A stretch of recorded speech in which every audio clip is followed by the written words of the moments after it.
all this scarring internally that's not visible to the normal eye.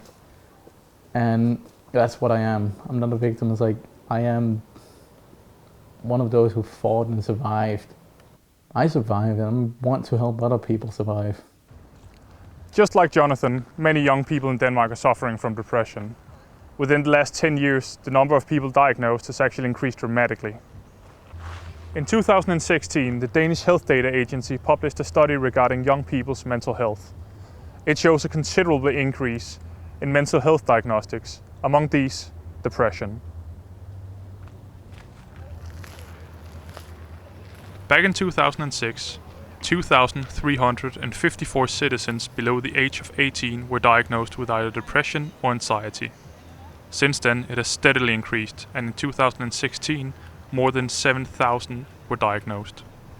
This is an increase of more than 300% in just 10 years. Jonathan, who is currently studying to become a teacher, is one of the many people represented in the statistics. He suffered from a heavy depression for more than 10 years of his life. This depression was heavy. I was this close to just driving out in front of that car and just killing myself. But for the last couple of years, his condition has improved. Now it's more of just like some days I will just not have the motivation or energy to kind of get out of bed or really wake up or anything. I just want to kind of stay in bed the whole day and just do nothing. So I do get sad. I just have days where I get really depressed and just don't want to do anything.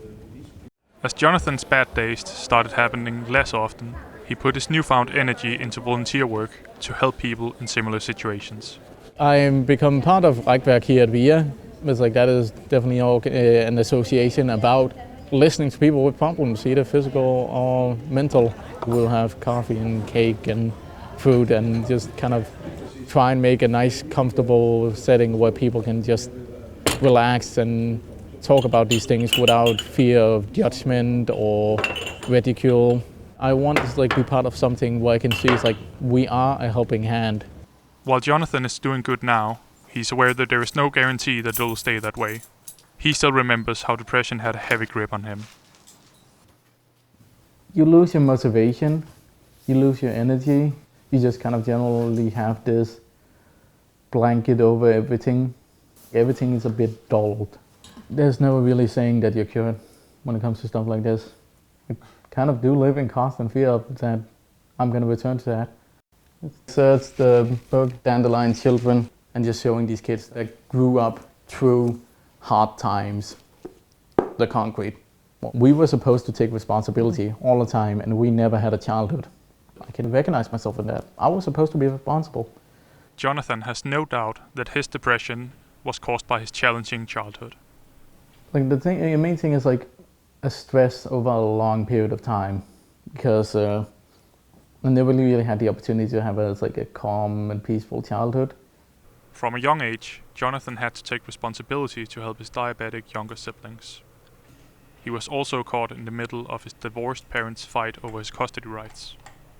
That's probably the thing I'm most angry about with them, is that they were both adults and I was a child, and they kind of expected me to be involved.